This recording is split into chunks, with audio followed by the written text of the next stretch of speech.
Hello and welcome to the New York Empire podcast presented by Greatest Ultimate Bag. I'm Dan Hilton and he's CJ Ouellette. And it's with great pleasure that we begin the 2023 preseason by kicking off the year-long celebration of the New York Empire's 10th year of existence, their 10th year anniversary. And to do that, CJ and I are taking on the impossible, and I mean impossible task of choosing an all-time Empire 7. It's not offense, it's not defense, it's the 7 that best help us write Empire history. So if you were to do a little write-up in a newspaper or something, and they always say, oh, we have 300 words or 200 words, these are the 7 names that have to be in that write-up. You can't tell Empire history without it. So it all makes sense as we go through it as well, between the numbers and the winning and the moments and all that criteria that we're using to put all this together. And meaning we might not even agree, which we already talked about it, and we don't agree. So CJ, you've been here since the very beginning and known some of these players much better than myself. So how do you think we're going to do with this? Yeah, I think we have some agreement on a lot of it, but there's definitely some when you get to the bottom of that 7, who makes it and who doesn't, we might have some differing opinions on. So yeah, it'll be good to talk through. Yeah, just to show everyone the funnel at home, we both are agreeing on the first 5 we're going to bring up. We're going to talk a little about those with 5 locks. And then there's a bunch of honorable mentions where we had this huge funnel of 60, 30, 40 players, however many you and I both had. And so there's a bunch of honorable mentions that I were part of the conversation, part of the thinking. And then we basically have 2 spots for 5 guys. And so that'll be our final debate where you and I know differ there at the end. So I think where we begin, of course, is with the first 5. So in order of their all-time plus minus are Ben Yott, Cat Stevens, Mike Dross, Jeff Babbitt, and Ryan Dross. And I think it's fair to say that we begin this Empire list on the Empire 7 with Ben Yott. Yeah, 2-time MVP. He has led the team over the entire history of the team. He has the most assists in the team's history. He's second in goals, only behind Matt Stevens. Since he's joined the team, he came in halfway through the season in 2017, and I was actually the coach that year. And with a new guy coming in, I threw him on D line, and him and Jeff Babbitt on D line together was a scary combination. But he came in and instantly made an impact back there, and from then on has been just a eating up stats on the team. And when you compare him to Jeff, they both play very different games, but they both have similar strengths. They're both just such amazing players in pretty much any asset of the game. Jeff, he's such a highlight reel, but Yacht just has so many stats, and the two of them, I think because of the stats, Yacht goes 1, but Jeff's right there with him with the number of highlights that he has. Yeah, you mentioned it. 2-time MVP with the Empire, a 2-time AUDL champion. And we're ignoring the Minnesota goals for the purpose of this conversation because with those goals, he's over 300 in his career, but he still has 249 Empire goals. And I think, as you mentioned, more surprisingly to most, he has 238 assists, which is first all time. And he leads that category even by 76. So he also leads the plus minus category by 65. And as I said, it's also about the moments. He has so many big moments. The buzzer beater against DC last year to take them to the championship weekend. And then I think back 2 years ago, even though it didn't end in a title, but that overtime against Atlanta, where, I mean, I don't think I've ever seen a player for 5 minutes play offense and defense to that level. It was just maybe the 5 best minutes of AUDL individualism that I had ever seen. Like, it wasn't even putting the team on your back, right? Like, I think back to the championship game that the Empire won in 2019 when Dalton Smith just like, oh, that guy, right? It's like, if Dallas is going to win this game, it's Dalton Smith and all these things. No, it was that Yacht was in the system. He never strayed from his role. He never strayed from any of that, but he made all the plays that one person could possibly play in that circumstance. So yes, for me, Ben Yacht is number 1. And then, yeah, you mentioned Jeff Babbitt, number 2. He's been with the Empire since 2016, though. So this is actually his 7th season and 8th total with the franchise because of 2020. He is 5th in all-time games, 3rd in goals, 3rd in blocks, and 100% is he number 1 in total highlights. It is Jeff Babbitt. And certainly, yeah,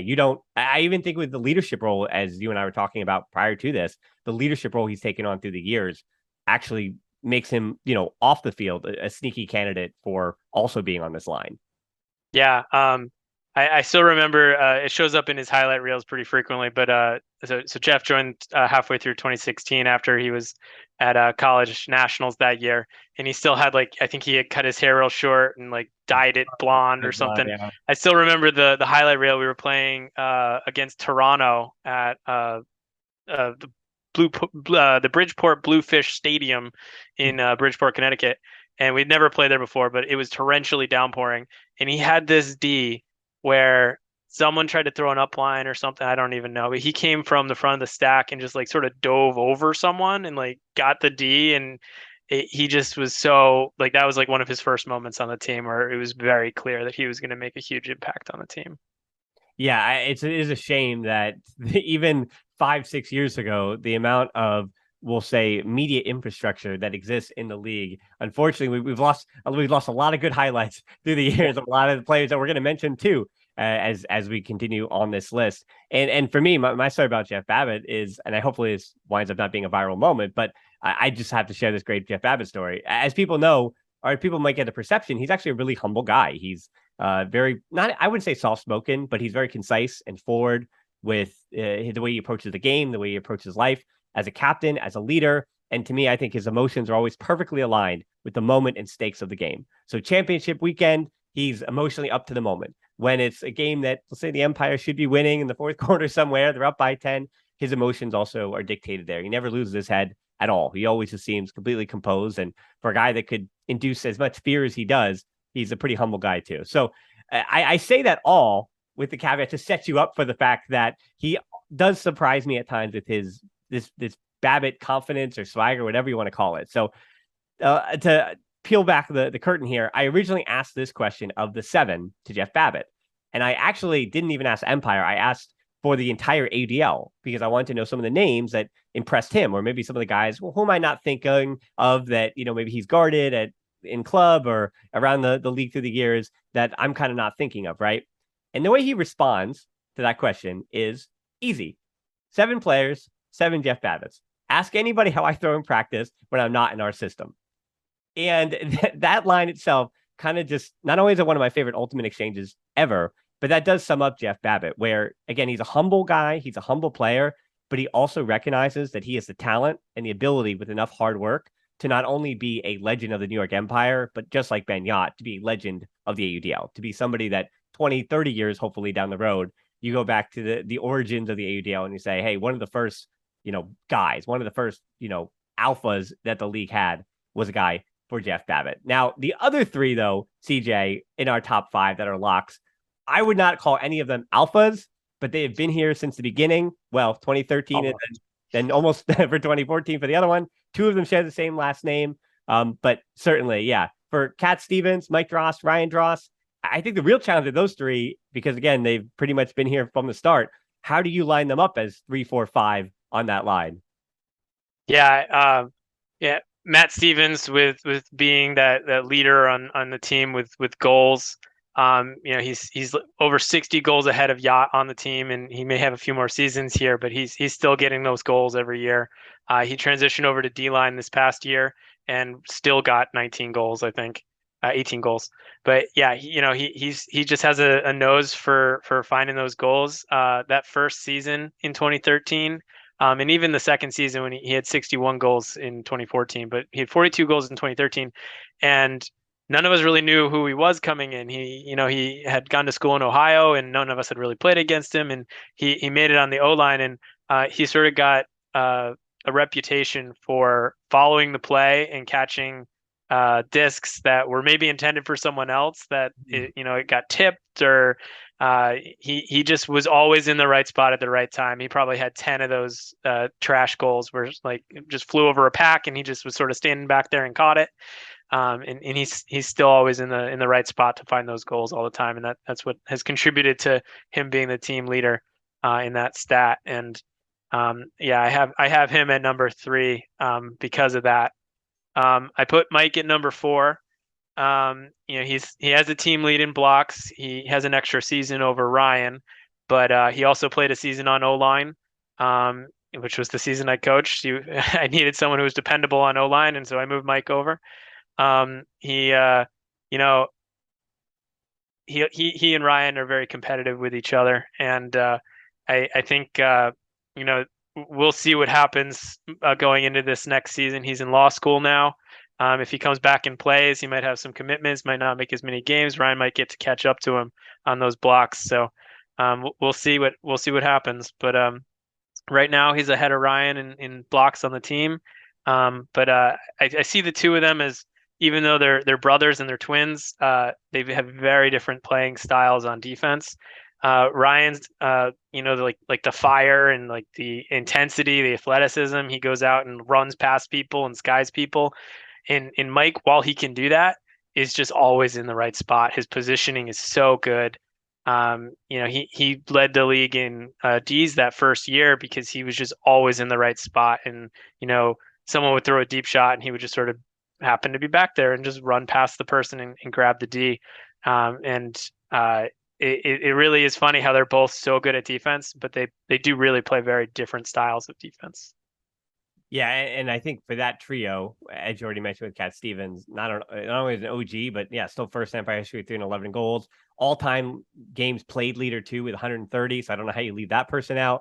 And I think when you talk about the early history of the league, if you are your team's Cam Brock or Matt Smith, that is Cat Stevens. So you're on that 7. And then to Mike and Ryan, to that point, first and second all-time in the AUDL in blocks. And Mike being 8 ahead, as you mentioned, he did it in 16 more games since he joined at the very start in 2013. Ryan also has missed a few games through the years for different commitments.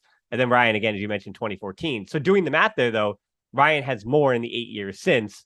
And Ryan, unbelievably, is also 4th on the all-time goals list with 152, edging out Mike by 3. But as you mentioned, Mike being on the O-line, does have 29 more assists, does a little more handling, having played offense for a season. But they're also 2nd and 4th on the all-time games list. So again, it's this Empire history is not written without Cat Stevens, Mike Dross, Ryan Dross, again, as well as Ben Yacht and Jeff Babbitt. So those 5, CJ, our job was easy up to this point. And now it's going to get pretty much impossible. We have the 5 names for our final 2 spots that we're reserving. So if you don't hear them and say, oh, what about this person? No, they're probably in the 5 here.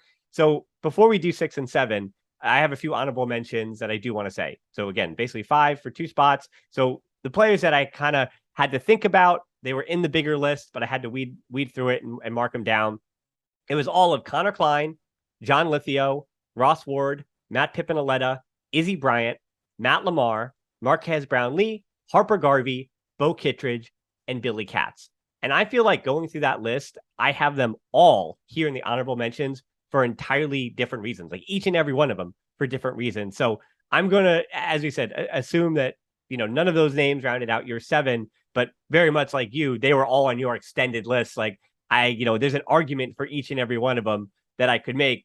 I mean, like starting with Izzy Bryant, like he only played, believe it or not, 44 games, but the Empire don't exist without their first captain, without Izzy Bryant, right? Billy Katz was arguably the first main character on offense, right? He was like the first guy who was like, okay, we're going to run our offense through Billy Katz. And then Matt Lamar and Pippin put in their games. They're 3rd and 6th on the all-time list, respectively. And I mean, for Lamar doing so much of it, his assists and stuff coming on defense. And then with Pippin, his mustache becoming so much a part of the team's identity as well. Not to say Pippin's on that list because of his mustache, but to tell you how important those 2 players were in especially the early part of the years, even though Pippin joined in 2014. And then Marquez Brownlee. I mean, pulling doesn't put you on an all-time list, but he's the best puller in Empire history. And he also has highlight after highlight, and he also has contributed in major ways in the 2 championship seasons. Harper Garvey, 2nd most hockey assists in Empire history, which is, I guess, important to show you just the load that he carried as the offensive quarterback in the seasons he was around. He also had the best pair of shades in Empire history. And then Ross Ward, just an imposing defender for multiple seasons, put up big block numbers, had to mention here too. And then Bo Kittredge, right? Like this is why I had to add those caveats, because Bo Kittredge, an all-time legend of the game, he's in that GOAT conversation as, again, a legend of Ultimate. And he added a championship cachet for a team hungry for one and fit into a lesser role than you expect from the great Bo Kittredge, right? He could have just tried to be, Bo being Bo, but no, he found a role. And, he still had big moments, though. You say that, but he still had big moments. The overtime winner in Raleigh, and of course, winning a championship, all huge moments for Bo Kittredge. So, yeah, that was my list of honorable mentions there for you. Yeah. I'm going to start with Connor. he only played, I think, 3 seasons. Was that 1, 2, 3, 4? He played 4 seasons, but he's fifth with goals. He led the team in goals a couple years, or was pretty close. And him and Yacht always seem to have this connection, their Minnesota connection, where I think there was one game where he had 10 goals and probably 75% of those were hucks from Yacht. But yeah, he was the kind of guy who would sort of fit into both O-line and D-line.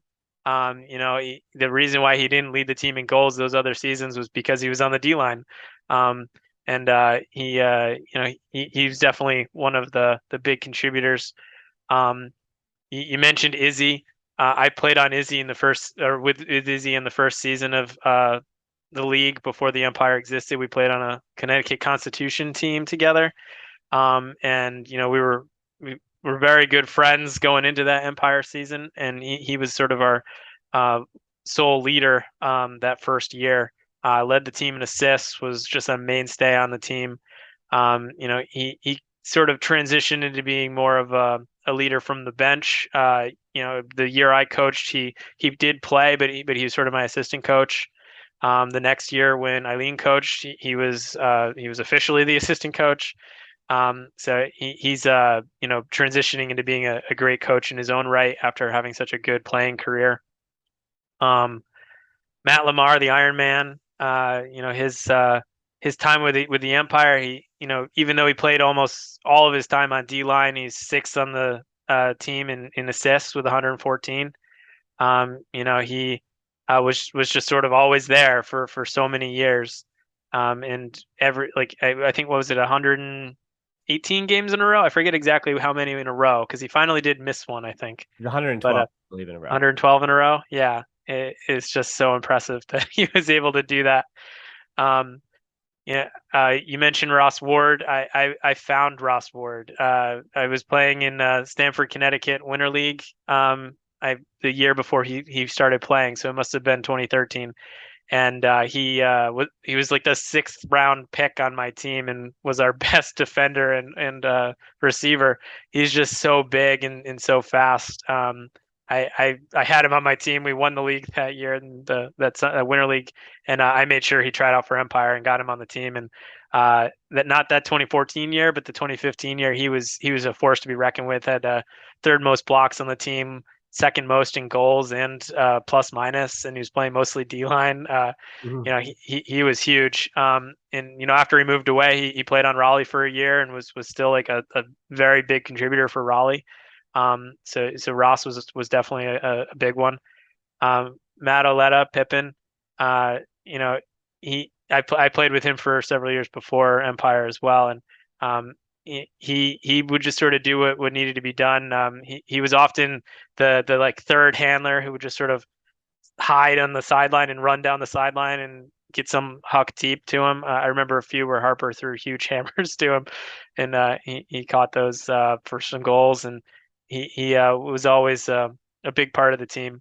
Well, and for those worried, by the way, about throwing this in there, for those worried about mapping Pippin Ouellette in his current Ultimate career, the other night at Winter League, he got me with a behind the back something. He is a lefty, and so when he does it behind the back with the left, it was a whole thing. And yeah, he gave me a little smile, but then little trash talk after that was, of course, he's a professional Ultimate player. Right. Again, one of the greatest players in Empire history. So what do you want me to do? I guess I gotta look for that next time. But yes, he's doing well in Winter League. You've played against him enough, so you need to put your hand right here to prevent his lefty high release backhand. Right. So that's why he gave you the around the back, I guess. Of course. But yeah, and then you mentioned too about the goals about Connor Klein. Like I did sneak John Lithio's name in here because even though he's only been there for 2 seasons, the guy's putting up numbers and quickly. Like, I didn't take the time to use my calculator here, but I think he is second behind Ben Yacht in goals per game averages. Like, I think he's up there. And so he's around 3 because he has 90 goals. So yeah, three per game. Which is quite a bit. And it tells you that if he continues at that clip, he's going to be pushing those big numbers very quickly, plus minus as well as goals. He's going to be pushing those very quickly by even just another year or 2 of John Lithio. And we're having a different conversation about where he's potentially on this list. Yeah. And you mentioned Marquez. I remember playing against Marquez when he was on the New Jersey Hammerheads. I have a great picture of like 18-year-old Marquez trying to get a layout D on me and me just sort of catching it in front of him. I've seen him grow so much as a player. He's been top on the team in blocks the last couple of years. He had 12 blocks last year and 14 this year.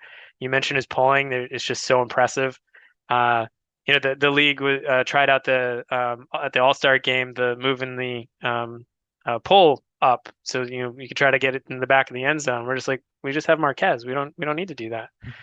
He's just so impressive with those pulls. And Bo, like, he came in and he we didn't really know what to expect because he he's this lofty Bo Kittredge, and he did whatever needed to be done. He played D line. He was handling on D line, and that was never anything that was a strength for Bo. But he did it because that's what we needed. And we didn't win in 2018.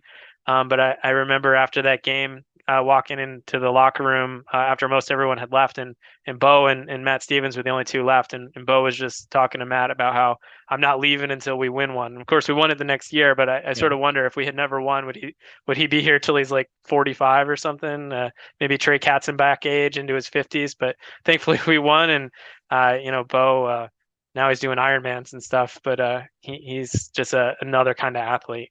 Yeah. Yeah. Yeah, and then the last one from those honorable mentions, I have a few more names, and we'll get into the actual debate of the five. But the last time I mentioned was Billy Katz, and I'll have to credit to Izzy Bryant. This conversation might be heard in the future, but I did have a long conversation with Izzy Bryant about some of those early names in Empire history, and Billy Katz was one of the first ones he mentioned, where if he had stayed longer, and again, he's a big if, that if he had stayed longer, he would arguably be in that 7 because of how important he was to those early seasons. Yeah, he moved out to Seattle, so we didn't have many more.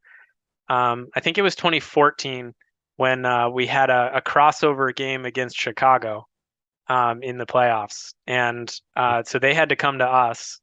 And I believe Brody had an injury earlier in the year, Brody Smith, and he was playing with Chicago, and it was like his first game back. And I suppose he had practiced before this, but he was guarding Billy Katz on a play after they had turned it because he was playing O-line, and Billy Katz was on D-line, and Billy was doing every other, running back and forth, passing it, moving it, and ends up catching the goal on an upline. And Brody's just trying to get people to switch with him, and he was so good at that. His his body control, his cuts, his short change of direction, and quick movement with the disc. That was a huge strength for Billy. So he took advantage of that circumstance very, very heavily. Yeah, I get a name that we'll talk about with this 10-year anniversary. Again, we're celebrating players like that who made such an impact to create the Empire lore that exists now. So they're also all-time players, like guys who you can't mention Empire history without saying some of the best players of the last 15 years in Ultimate history. So I didn't mention Grant Lindsley or Chris Kotcher, or speaking of Seattle, Hussein Carnegie or Antoine Davis even, because at time of recording, each of those players only played one season. So I thought that was just a bit disqualifying from an all-time 7. I actually add Jack Marsh to that list as well, since he only played 16 total games and never more than 7 in 2 seasons, in his 2 seasons rather. So never more than 7 in a year. But Jack Marsh was like one of the first players, Izzy, this is right from Izzy, saying that Jack was one of those players that gave the team immediate, not reputation, but respectability. It was a big time player in New York Ultimate that kind of said to the Empire, okay, we're going to bring in some of the best talent that New York has to offer. And that's at the time what Jack Marsh was. Yeah, I remember him going toe to toe with Mark Lloyd up in Toronto. Those were some fun matchups between the two of them. And I mean, Mark was arguably the best player in the league that first year. And those were very fun to watch.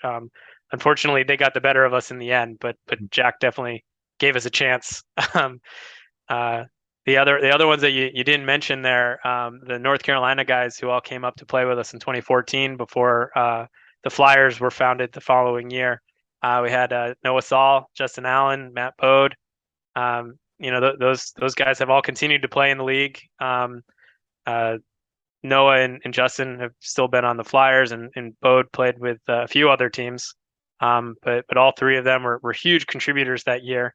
They were the top 3 assist getters in 2014. All three of them were 59 for Noah, 36 for Bode, and 31 for Justin, and Justin played primarily D-line.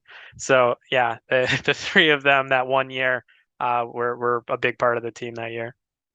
Yeah, names again that we'll be talking about with Empire history, but I think again those guys, the Flyers have claimed them in their history Right. a little bit more. So, all right, now for the final part of this segment, again we have, or the final part of the show where we have, if remember, with our 7, we have Yacht, we have Babbitt, we have Kat, we have Ryan, and we have Mike Drost. So that means we have 5 players, and I'll give you the 5. For me, it's Ryan Osgar, it's Taylor Brooks, it's Jack Williams, it's Ben Katz, and it's Ben Ivers. So there's 5 names for 2 spots. Everybody is deserving, and this gets tough. And this is the point, though, CJ.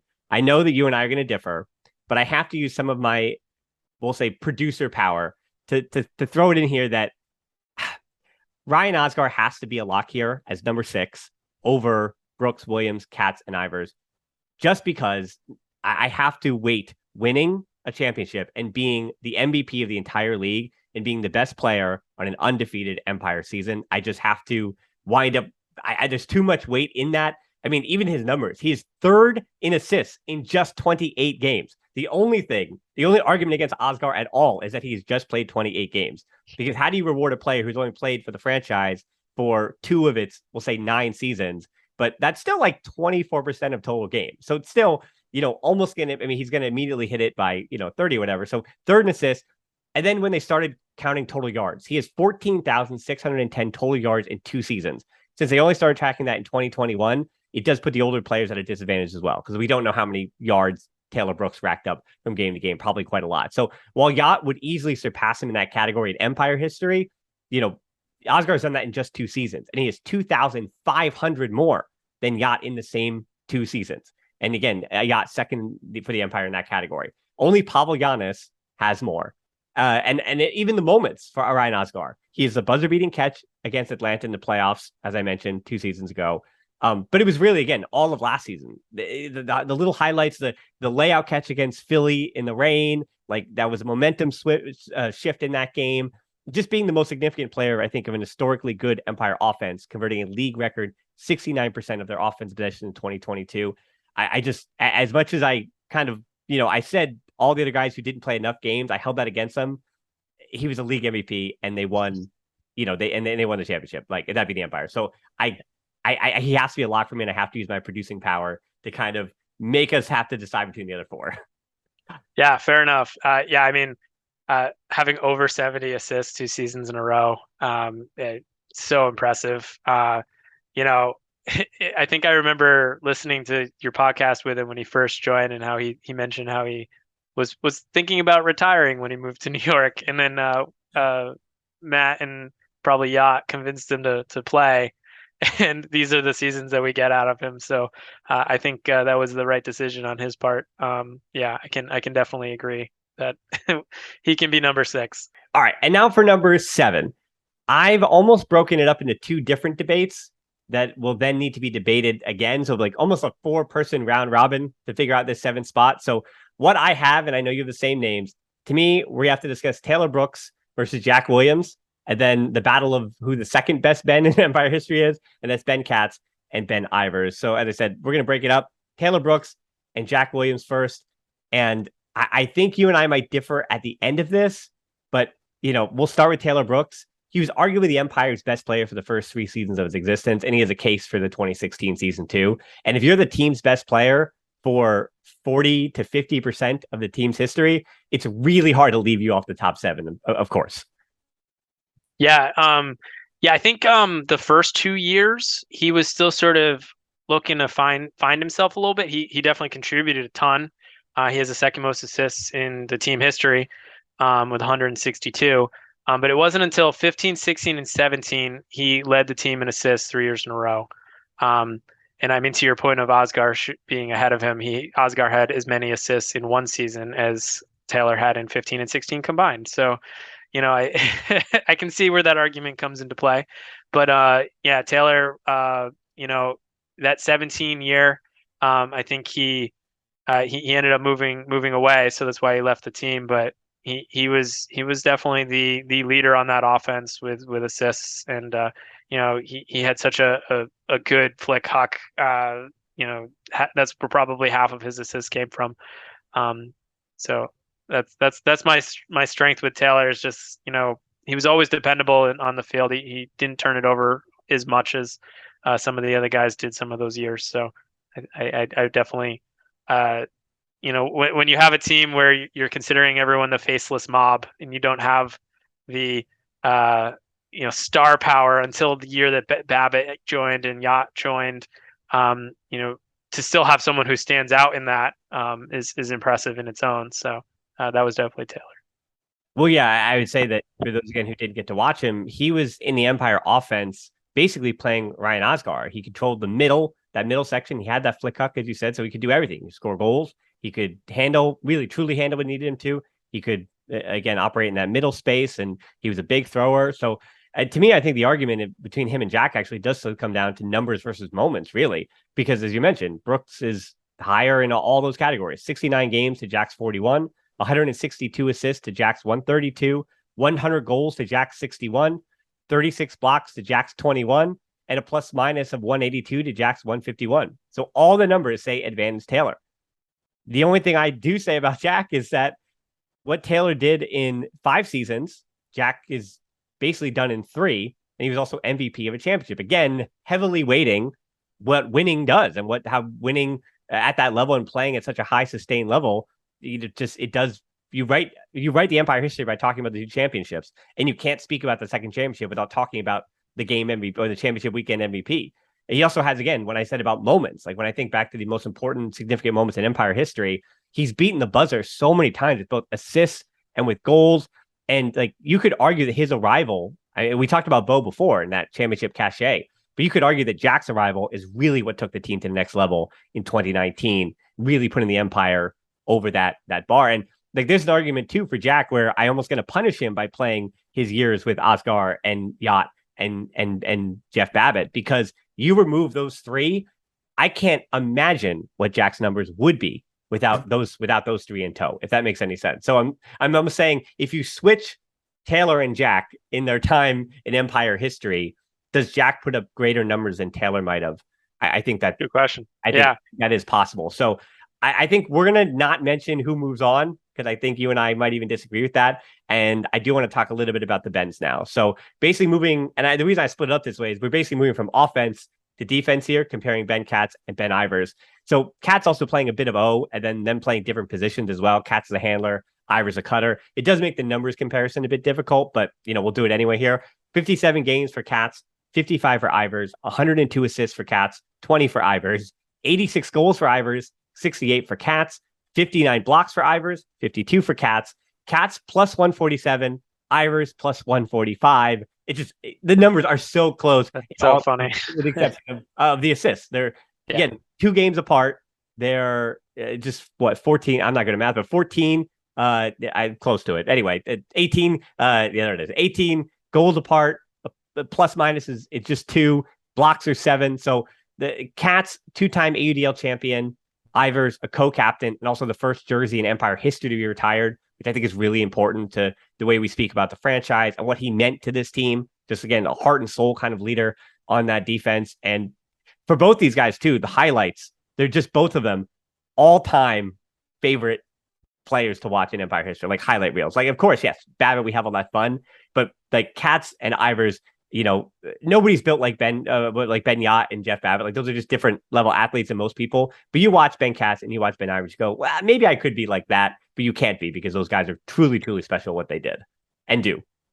Yeah. Ivers would always step up when we needed a D. There would be, we're in some intense moment, maybe a tie game or something. We need to get a stop and score. And he would somehow come up with the D. He was so good at that. There were a few different times where there was some break side throw into the end zone where he would cut it off in huge layout bid and get the D. Unfortunately, his career got ended early by concussion, and he could still be playing if that hadn't happened. But his contributions those first few years were definitely as one of the leaders on that D line. As one of the captains and those, just his personality always kept everyone up. He was a very positive person and had a good smile and kept everyone up when we were maybe losing, and some of that contributed to coming back in games at times too. And Kat's his style of defense is very different than almost anyone else. Like he's just so good at poaching. Some of those Ds that he gets coming off the front of the stack, or even, I mean, I've seen him sky people where, he just had a running go at it where someone tried to throw a hammer over the top, and he just read it right and got there first. He's just so good at like seeing those moments happen before someone even throws the disc, and being ready to go and get it. And I put Cats ahead of Ivers, because that 2018 year, he was in the top for plus minus goals and assists on that O line. He really does have a huge contribution on the offensive side as well. Where Ivers was always such a great defender and a great receiver. Katz was so important as a handler, either on O line or on the D line on a turn. So I put him ahead of Ivers on that one. That's so interesting because, again, this is why this has been impossible. This is why it's so difficult, because our last debate, I slightly took Jack and you slightly took Taylor. And then this one, I slightly took Ivers and you slightly took Katz. And that's what makes it so impossible, because the Empire have had so many great players through the years. And it's almost been only 9 seasons and the 10th year, but it already tells you how much the game has changed, how much personnel has changed, just the turnover that these teams deal with. And it is so difficult to even compare eras already, right? Like, it's like in the NBA where you can't even compare Jordan and LeBron and things like that. And we're doing the same thing here. And it's only been 7-8 years in difference, but the game has changed. The team, the way it's constructed, has changed at the top. So I think it's time to do it. It's time to rip the Band-Aid off. And you and I can disagree here. So again, I had taken Ivers in the Cats debate, and then I had taken Jack Williams as number 7 over Ben Ivers. And I know that I'm heavily slanting. I mean, I can't imagine, again, writing this and leaving Taylor Brooks off it. I don't feel good about it. It feels awful to me, but I just think Jack's contributions in again, weighting ththose championships so heavily, and Empire history is now being written, 2-time AUDL champions with 2 undefeated seasons. I have to acknowledge the top level talent on those teams. And so that's why Oscar and Jack are my 6 and 7. And it's great if you have something different. Yeah, I mean, I think that I'm gonna stick with Brooks, though. Obviously, Jack is just so important to those teams, and I think it will continue to be an important piece. Taylor was, and a lot of it comes from playing those first few years, and it was definitely a different league in 2013 than it was in 2022. But I think I'm going to keep him for the Empire, history, and the just sort of what he meant to the development of the team over the years, and getting it to the point that it was at when Jack came in. A lot of that was built on the shoulders of guys like Taylor and the Duras and Matt. So that's why I have those guys all in that top 7. Yeah, and that's why there's so much fun after 10 years. Who knows what'll happen after 15 or 20?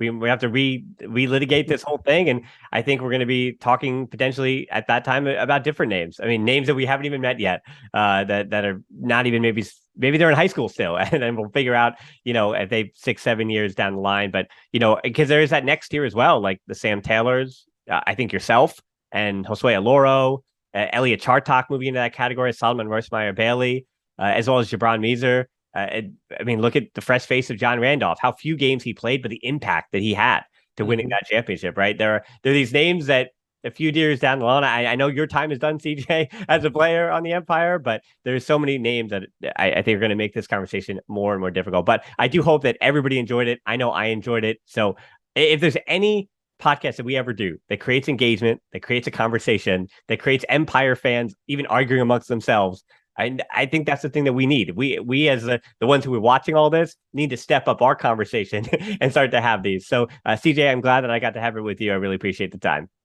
Yeah, thanks, Dan. This was a lot of fun.